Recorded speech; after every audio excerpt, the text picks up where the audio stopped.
Hello, I'm David Petering, and I want to thank the Milwaukee County League of Women Voters for inviting me to speak with you today about climate change. In order to get started, I need to share my screen with you, so bear with me.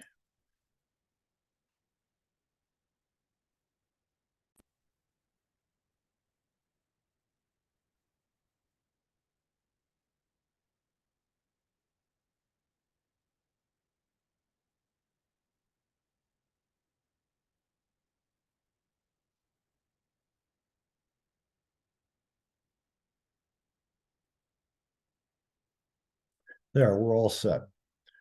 So today I'm going to speak with you about climate change, origins, impacts, and solutions. Climate change is the existential crisis of our time, and I suspect it'll remain so for the foreseeable future. In order to appreciate where we are today with respect to our weather and our climate, I'm going to show you a series of slides that give you a sense of what's been going on just in 2022. I will not narrate these. You can look at them as they pass through.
This is sort of an incredible portrayal of our weather and our climate in 2022.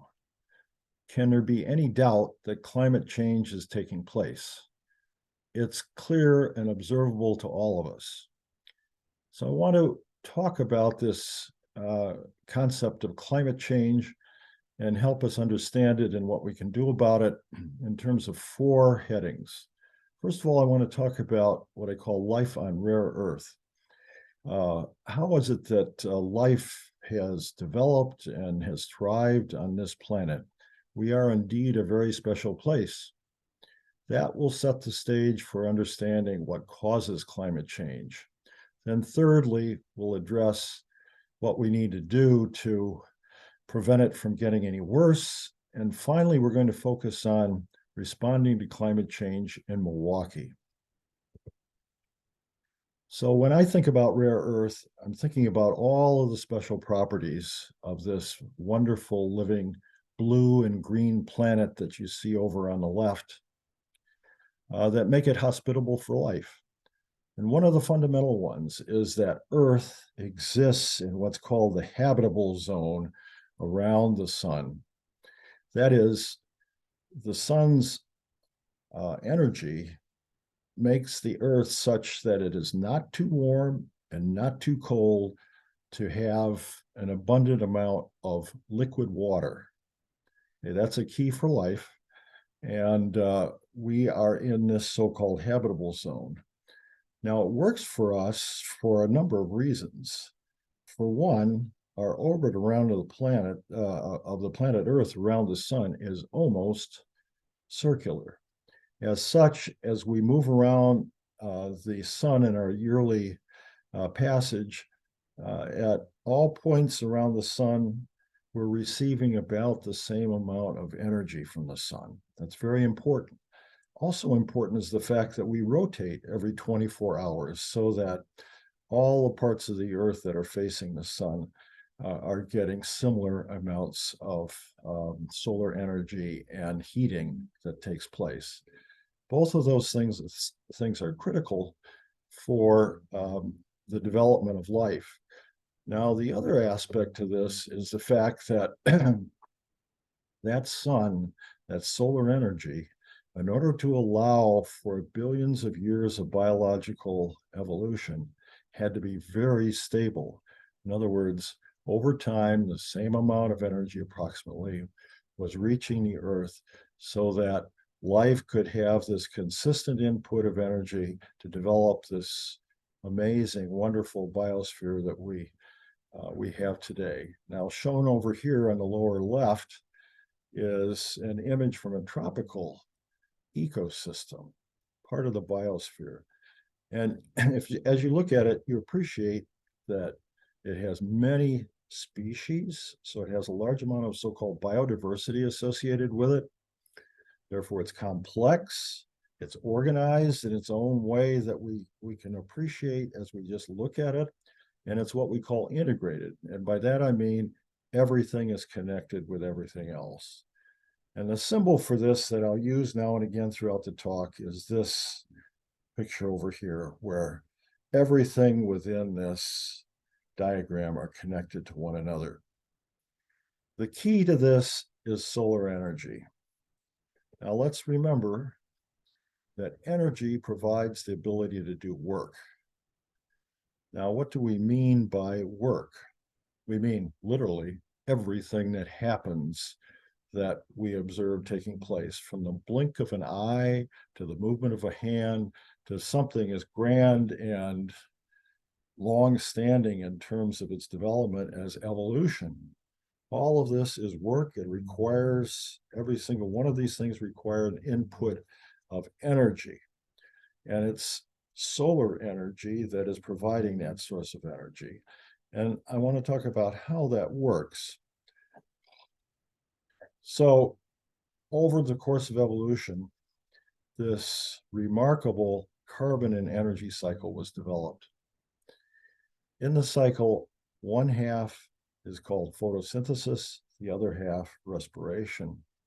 In photosynthesis, water and carbon dioxide serve as the starting chemicals or starting materials, and they're converted in this very complex process into oxygen and glucose.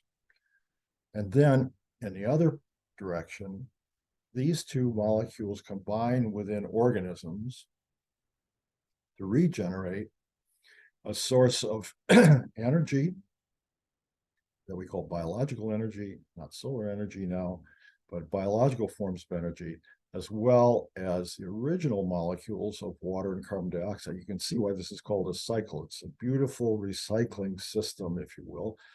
And what it does is it takes solar energy and incorporates some of that energy into these molecules. And then when these react again, we get biological energy. What's this used for?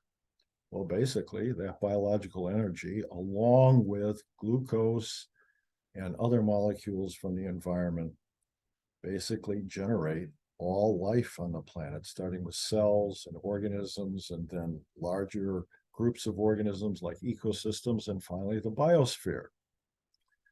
Now, we know that organisms have a finite lifetime. They die. When they die, they decay. And what we mean by that is that all of the complex molecules that were made from glucose break back down again in carbon dioxide. So that now we can think of the whole biosphere as participating in this carbon and energy cycle. Once we've generated glucose, we go through these intermediate, very complex structural forms, and then back to oxygen and carbon dioxide. So that's the way the planet is working. And I want to point out that apart from this recycling, a little bit of the carbon escapes and becomes buried. And once it's been buried and over eons of time, that carbon has been converted into oil, coal, and natural gas. Right here, I'll call this fossil carbon, but looking forward, we're going to call these fossil fuels. Now, there's one other thing to say about carbon dioxide as we see it here.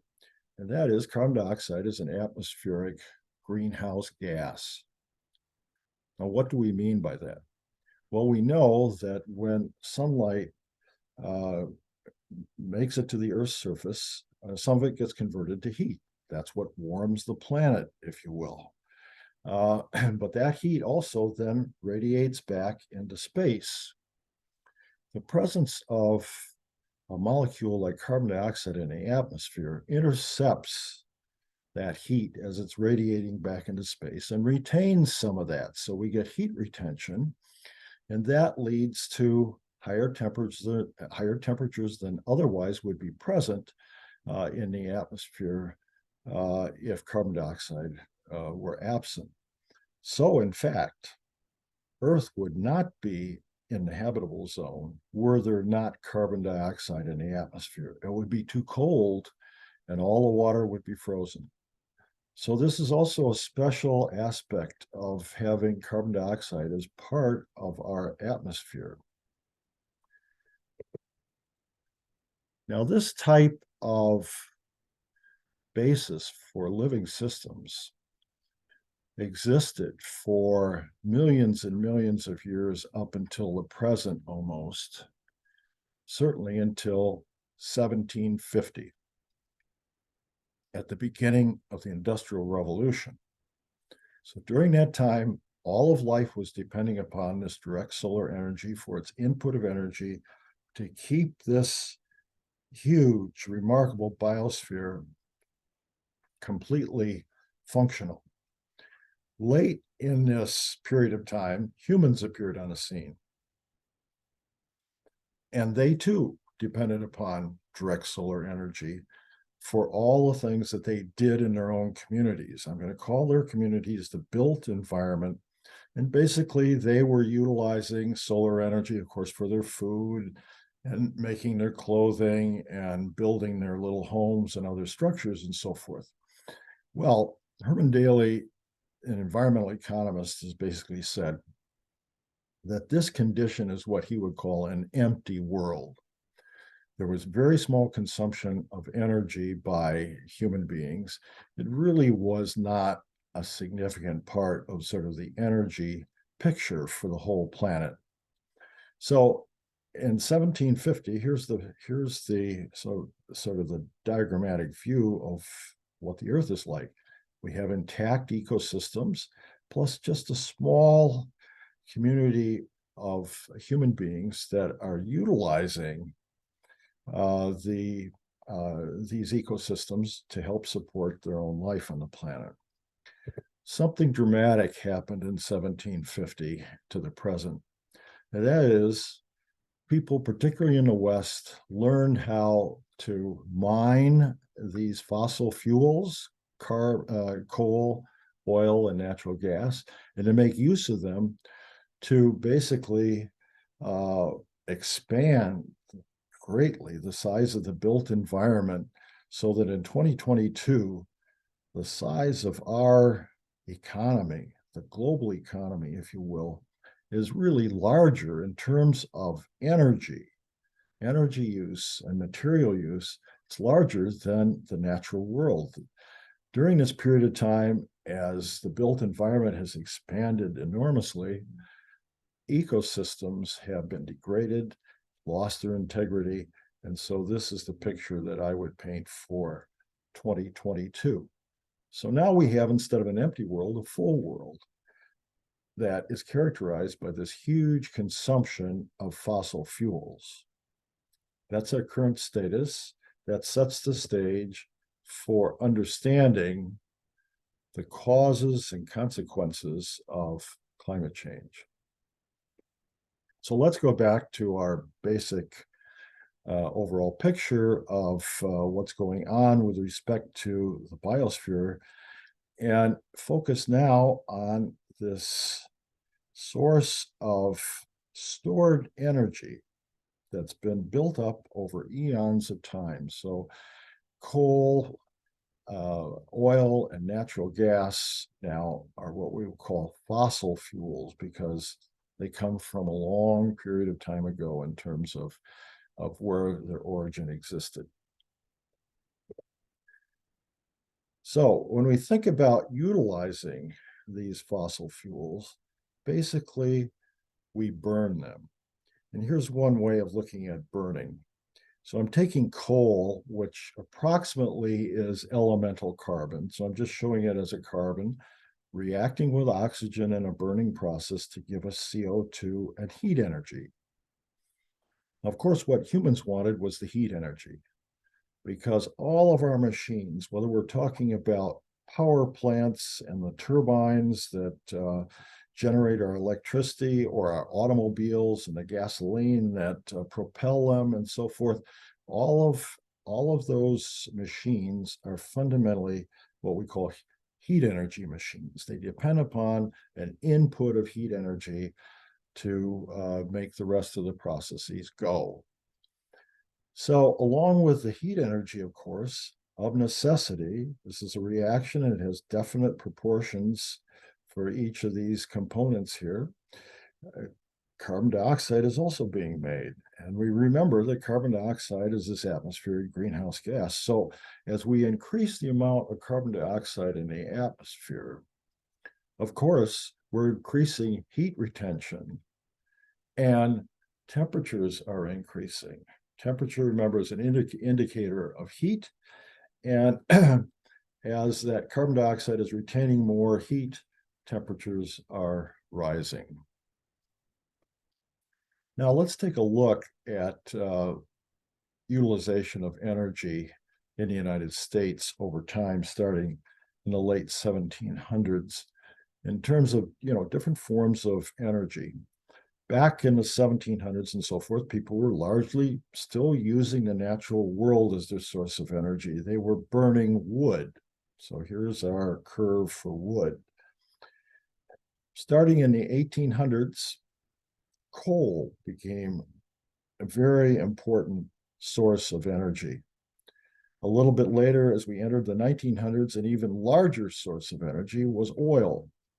And finally, by the middle of the 1900s, natural gas began to take its place in this array of fossil fuel energy sources. I want to simply look at the total amount of energy that's being consumed at different points of time here. So back in 1870, on a relative basis, we would have three total. It's actually 3 quadrillion British thermal units, a unit of energy. By the time we get to 1920, this is up to 18. And now by the year 2000, we're up to 100. And you can see this dramatic increase, particularly in the 1900s for energy use.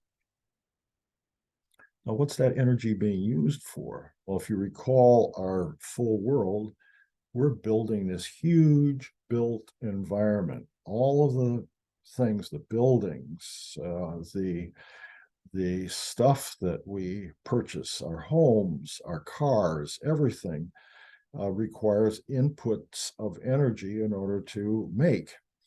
And the way economists talk about this is in terms of the GDP, the gross domestic product. And the gross domestic product represents, in monetary terms, the sum of all goods and services that are being produced on an annual basis.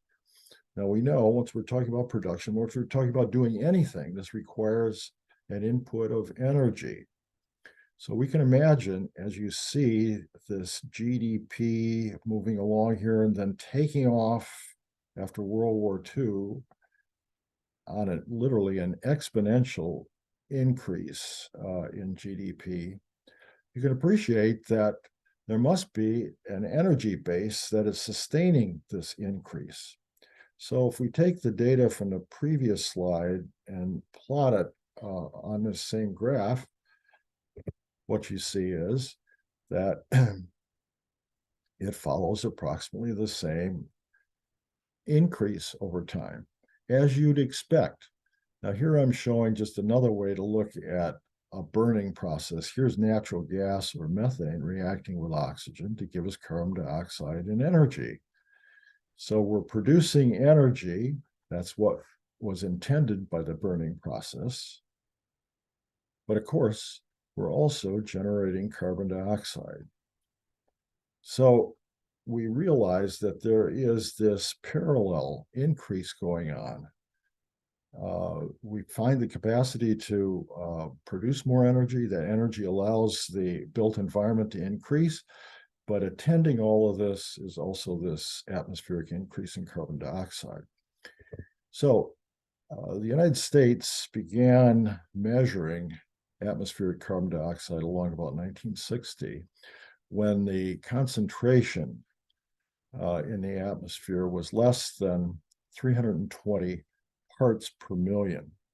If we go up to 2020, we're already up to now a little bit more than 415 parts per million. So you can see that the carbon dioxide concentration in the atmosphere, of course, is following the same path of increase that's taking place for the built environment economy and for energy use.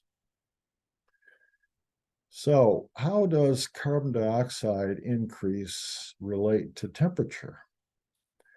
This is a graph that originally was to show average temperature changes between 1850 and 2021.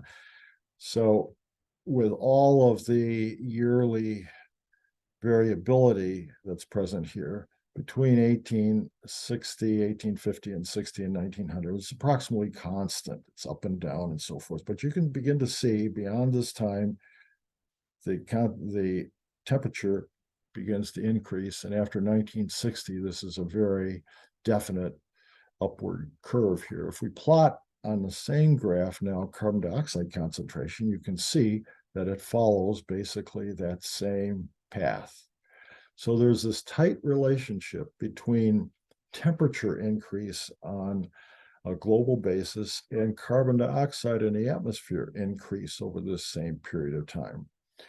Now we have to recognize that scientists know a lot about the properties of carbon dioxide. They know a lot about how it acts as a greenhouse gas, and they can calculate whether these increases in carbon dioxide are consistent with what we're seeing in terms of temperature increase, and indeed they are. So there's no doubt that carbon dioxide is causing greenhouse gas, that greenhouse gas, carbon dioxide, is causing global temperature rise. Now, I want to say something more about greenhouse gases before we move on here. We have to understand that greenhouse gases are more than just carbon dioxide. There are two other major ones. One of them is methane or natural gas, and the other one is nitrous oxide.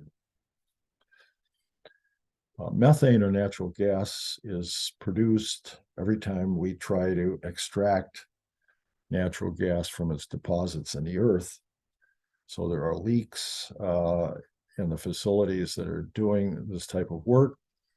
The methane is released into the atmosphere. It's also true that different agricultural processes contribute to methane increase in the atmosphere. For example, ruminants like cattle produce, during their metabolism, produce lots of methane, which is a significant contributor to the total methane in the atmosphere.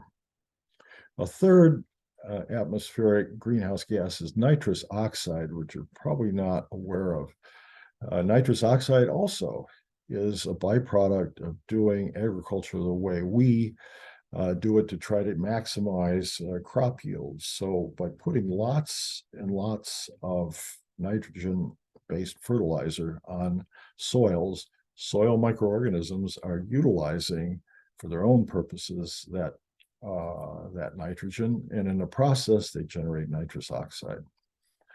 Now, for us, I want to focus on this last column here because it's exceedingly important for us to understand the implications of this last column.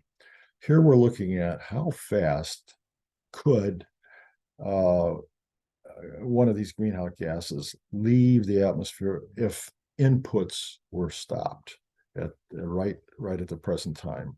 So we're looking at the half time for loss in the atmosphere. How long does it take to lose half of the current concentration?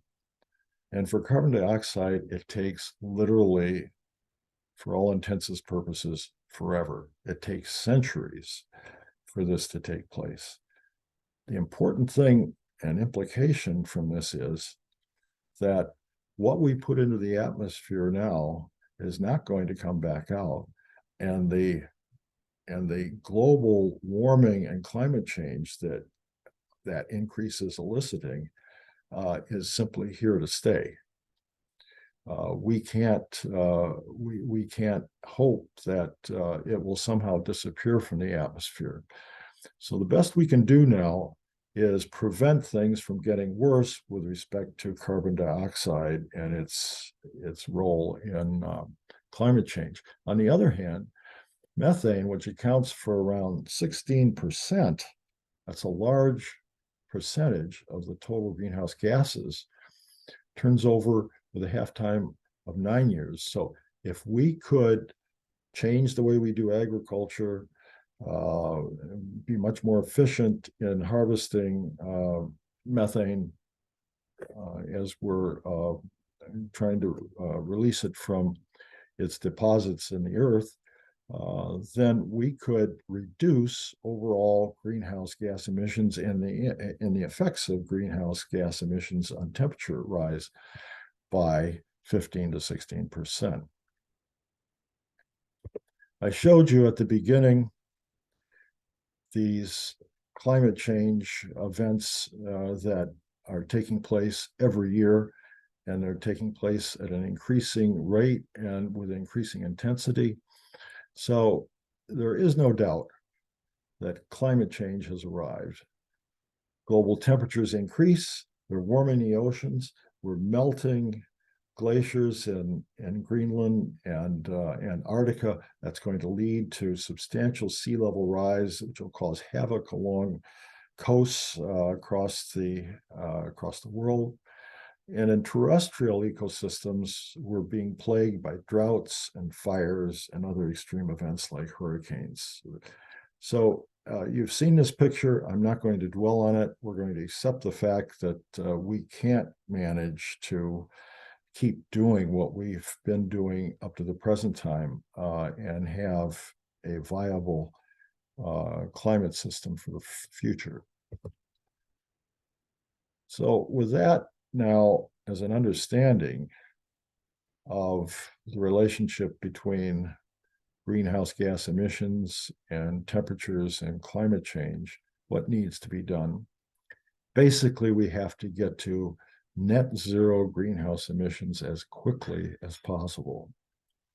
The other thing is that's sort of the corollary to this is that as we reduce the use of fossil fuels to zero, all of the ways that we need to apply energy for our built environment have to change to be compatible with the new renewable electric energy economy that has to develop.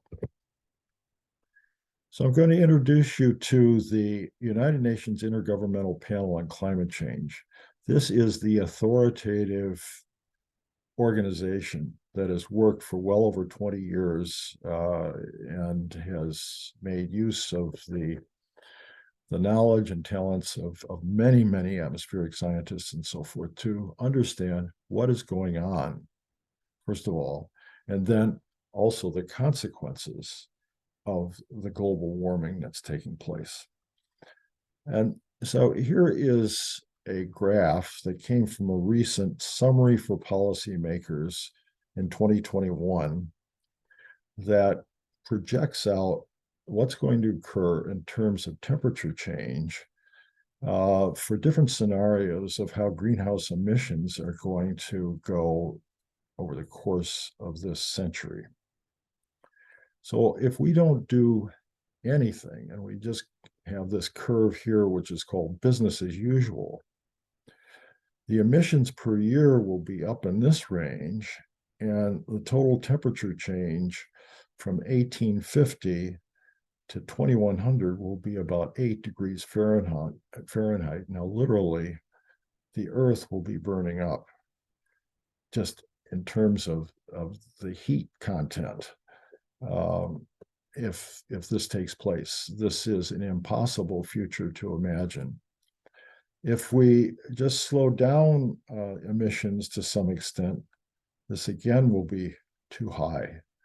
What the Intergovernmental Panel on Climate Change urged in 2018 was that we follow a pathway that will get us to a maximum of 1.4 to 1.5 degrees centigrade increase in temperature, which corresponds to 2.5 degrees Fahrenheit. I'll explain why they argued for this limit on the amount of warming. But let's just look at the pathway that in a way has to take place here. And that is, we go to net zero emissions by 2050 and then continue on down below this as the methane turns over and that input to the atmosphere is lost. It also means that if we go to net zero by 2050, we have to remove about 40% of current emissions by 2030. Now, both of these goals are the goals for the United States. You probably read about them in newspapers or heard them on newscasts. Why? Here we're looking at the same curves, only now what we're plotting is as the amount of greenhouse gases increase, what's the temperature change? So this is the business as usual curve, and this is the curve for getting to 1.5 or 1.4 degrees centigrade by 2100. Now, the Intergovernmental Panel on Climate Change accompanies these predictions about what's going to happen to the atmosphere with their projections for what will take place on Earth. Now, here's one of them that refers to terrestrial and freshwater ecosystems. And we're looking at several indices of what's taking place in those types of ecosystems, changes in biodiversity, changes in overall structure. Remember, everything connected with everything else. Changes in one of the key components of the structure, namely trees, the increase in wildfires, and then the carbon loss that also goes along with the breakdown of ecosystems. And each one of these bars here goes from no color up to purple, going from an undetected risk up to a very high risk. And you can see as you go along, as a function of temperature, of course, the risk gets higher and higher that you're going to lose your biodiversity, that the structure of ecosystems will be broken down, and so forth. Now, if we're down here at 1.5, you can see that we're still largely in the region of moderate risk, just beginning to move up into higher risk, if you will. We can't do any better than that because we already have all this carbon dioxide in the atmosphere. Why couldn't we have had a lower temperature as our goal here, so we would be more down in the moderate level all the way across? That's because we're already at about 1.3 degrees centigrade increase over 1850. So the best we can do is to reach and maximize our temperature increase at 1.5. If we go up even to 2, you can see that across the board now we're in the high range or getting into the high range here. So the scientists have simply urged us to do what needs to be done to keep us from getting into catastrophic territory here in terms of destroying our own life support system. So what needs to be done? We've known what needs to be done for decades, and we've known how to do it.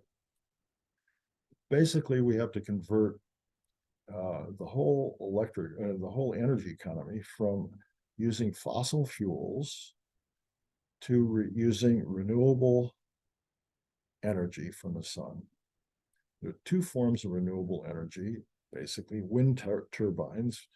And what you see there are a modern version of windmills that have been around and utilized wind energy for hundreds of years, and solar panels, which directly interact with the sun to produce electricity. Both of these directly generate electricity. That's a wonderful feature here because electricity is the most flexible form of energy that we can utilize basically for everything that we need in our economy. Now, besides being renewable, obviously it's inexhaustible in a sense that that energy is coming from the sun. The sun is a reliable source. The other thing here that's important to recognize is this is non-polluting, and therefore it promotes health. And the non-polluting aspect is included here just to compare it with or contrast it with fossil fuels, which generate lots and lots of different air pollutants that basically over the years, over the last 100 years of use and so forth, have been enormously detrimental to human health. The disadvantage of this type of renewable energy from the sun is that, of course, wind is variable and the sun comes and goes every day as the earth rotates. So besides having these ways of accessing that energy and directly turning it into electricity, we also need ways for large-scale storage so that when the sun is not available or the wind is not blowing, we can utilize stored energy to replace the direct energy from wind turbines and solar panels. A few years ago, there was some concern about what we were going to do. Now there are just all sorts of possibilities, but a major one that I just want to direct your attention to that will surely be important going forward is basically storing energy as hydrogen. So in a process that is akin to what you probably did in your high school chemistry class, we'll take water, utilize energy from the sun in the form of electricity, and cleave water to generate hydrogen and oxygen. The hydrogen is stored, could be stored under high pressure. So you can store a lot of it in a small space. That hydrogen then, when reacted with oxygen again, will regenerate water. So we have a nice cycle here, and also produce energy to do the work we want in our built environment. So I just have to say, as a scientist myself, that the one thing we do well in this country is we develop technology very rapidly when we put our minds to it. So I have no doubt whatsoever that wind turbines and solar panels will continue to develop in terms of extremely efficient ways of harnessing solar energy. And at the same time, that we'll find more and more useful ways of storing energy and then making that stored energy available for doing the work that we need in our society. Now, the other aspect here that is very important for us is the fact that wind and solar have become extraordinarily inexpensive relative to fossil fuels. So here we're looking at the cost per kilowatt hour for different forms of energy. And this region here represents the cost range for fossil fuels. Now, a decade ago, solar panels were completely uncompetitive. But a decade later, remarkably, they're much more inexpensive than any form of fossil fuel. The same thing is true for onshore wind and offshore wind. So in 2022, nobody is thinking about building coal-fired power plants. They simply are not competitive from an economic standpoint here. So in all respects, we're in a very positive position with respect to making this transition. The question is, considering just the size of our economy and so forth, can we actually manage to do it by 2050? Can we make that total transition from using fossil fuels to using renewable energy? Now, the other thing that we have to keep in mind is that we can set up a grid that's all based on renewables, and that grid is providing electricity. But now everything in the built environment, all the buildings, all the transportation, all the manufacturing has to work using electricity. So if we're thinking about buildings, that means heating, ventilation, air conditioning all need to be based on using energy now. I'm also adding here that all buildings must be energy efficient and conserve energy. We could say the same thing about transportation, all types of vehicles, whether we're talking about automobiles, trucks, locomotives, airplanes, ships, and so forth, they all have to use electric or a stored form of electricity like hydrogen to propel them. Once again, I emphasize the notion that there must be an equal focus on becoming more energy efficient and also reducing energy consumption. Finally, in manufacturing, we've got the same issues.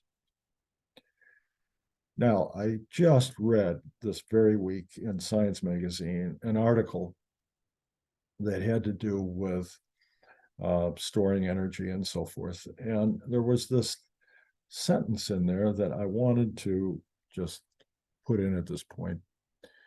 Policymakers must reach net zero emissions while also allowing industries to continue to grow. Well, this is an almost impossible situation that you're putting this primary goal of making a transition from fossil fuels to renewables into. We're talking about applying all this new technology, but basically we're using old economics, the economics of we got to grow, we've got to grow, we've got to grow. Now, what's the problem with this with respect to this necessity for our planetary future of making this transition? Let's go back to this graph that we saw before. Here we've got the GDP, and we see this exponential increase that's just continuing to take place. At the same time, we've got increases in energy to support that change in the GDP. Now,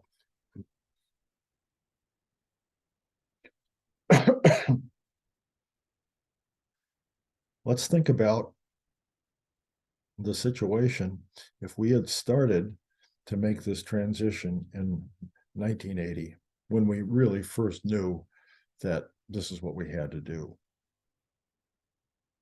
We would have had to convert around 70 quadrillion BTUs from fossil fuel-based energy to solar-based energy, but we didn't do it. We could have started this by the year 2000, and we would have had to convert around 100 quadrillion BTUs, but we didn't do it. We're up now at 2022, and we still haven't done it. But you see what's happening. The goal is becoming more difficult to reach because the conversion, this interconversion from one form of energy to another, is just getting larger and larger and larger. And it was difficult to conceive of how we were going to do it because of the magnitude of the problem to begin with. Vaclav Smil, what I call a cold-blooded observer of the world from a scientific and technological point of view, has just written a book called How the World Really Works. And he basically summarizes what I've been saying as follows. Because of the immensity of the transition, it will not be, it cannot be a sudden abandonment of fossil carbon or even its rapid demise, but rather its gradual decline.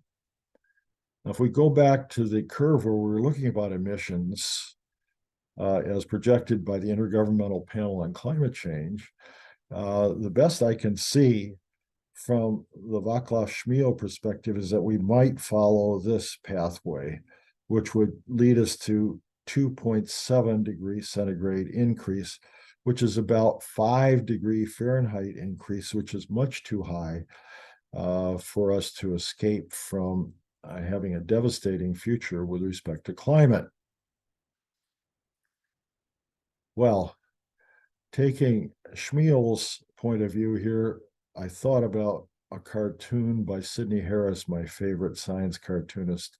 Shows a professor with a student, and the professor is critiquing a proof that the student has written on the board here. And at one point in the proof, it says, then a miracle occurs.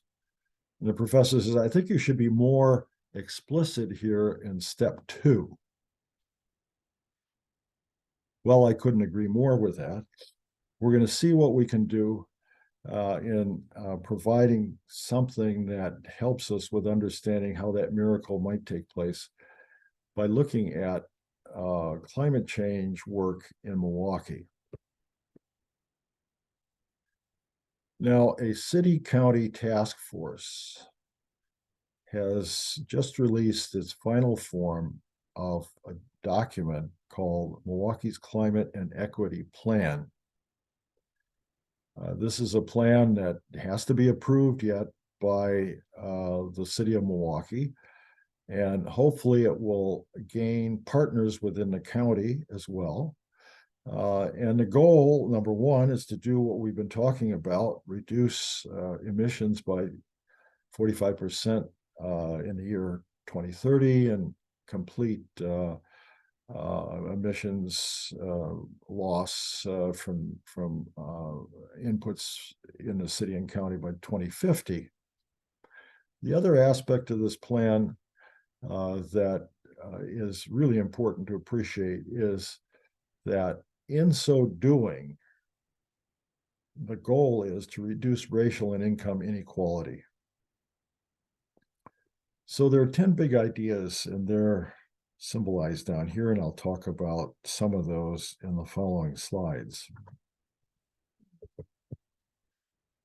So for two of these, net zero electric grid, meaning that the electric grid has now been transformed from one utilizing an input of fossil fuel energy to one using renewable solar energy as its source.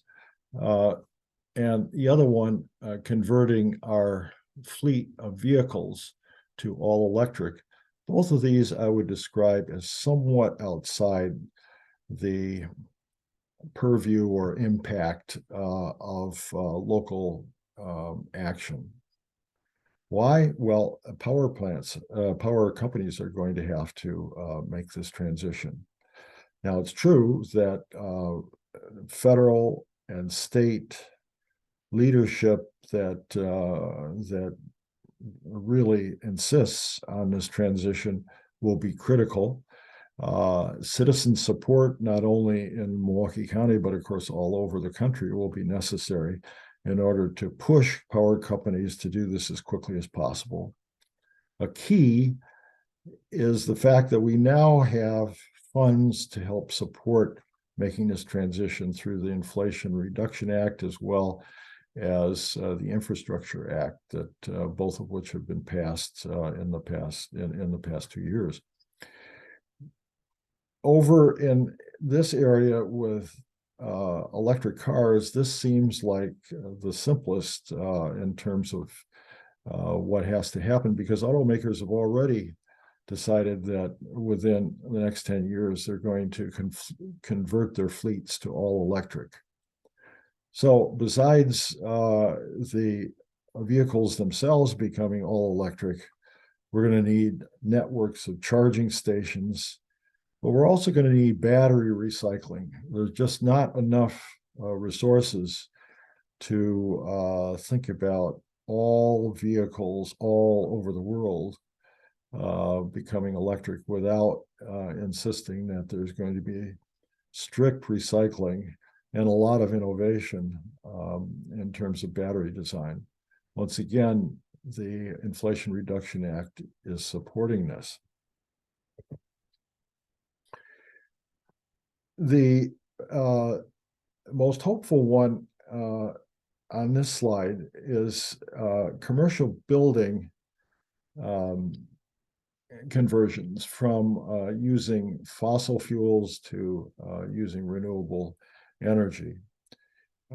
According to the plan, every building owner will devise a plan for making that conversion. That has to take place over the next 27 years. That will take us to 2050. And in the process, will totally convert all of the activities in that building to renewable energy-based work. There needs to be a building code that supports this. And once again, federal money will jumpstart and make it attractive for companies to make this sort of conversion. The last one that I want to talk about here is the development of advanced mass transit in Milwaukee. Now, this clearly is an open opportunity because we don't have a very good mass transit system now. But we've got the HOP downtown, and the HOP could be the starting point for light rail radiating out from downtown Milwaukee to all parts of the county. Clearly, local government will be critical, but citizens have to buy into this and be interested in using advanced mass transit, which can be very comfortable to ride as opposed to many of the buses and so forth that we have at the present time.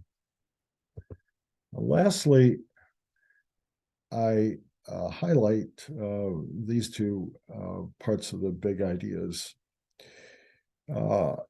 Green jobs represent part of the way that more equity will be introduced into Milwaukee and hopefully the county as well as the city. In order to accomplish all of these changes, a huge amount of work will have to be done. Many, many workers will need to be trained to carry out the work. And here is where inner city residents who presently simply do not have good jobs available to them are anticipated to be the major source of workers. The other aspect of the equity issue comes in actually retrofitting residential homes so that they're energy efficient. And this I'm going to talk about in more detail as we go along here. But clearly, to the extent that this can be done and that residences are improved as places to live, this will greatly enhance the equity of lower income people within our city and county. So let's talk about these retrofits of residences in more detail. In the city of Milwaukee, there are 257,000 homes. Now, what we mean by a retrofit is that all of them must become electric in terms of their heating, cooling, and appliances. At the same time, we need to enhance energy conservation by having much better insulation. Many of them should be able to have solar panels that help provide the energy source for the home. At the same time, also, it is planned that these homes will be abated for lead. Extremely important idea in terms of enhancing the health of inner city residents. Removal of materials that contain allergens will take place as well. Obviously, new homes have to meet these standards as well. Now, when you think about it, in 27 years, if there are 257,000 homes, that means 9,500 retrofits per year. Does that sound possible or impossible? Perhaps if we put it in terms of per day at 40 completed per day, this sounds reasonable. This sounds possible. Obviously, the key is who provides the funding and how is it providing?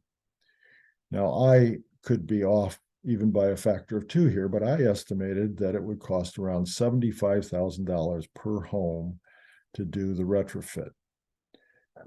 So if we're going to do 9,500 per year, that's $700 million per year that's going to have to be supplied in order to support this program.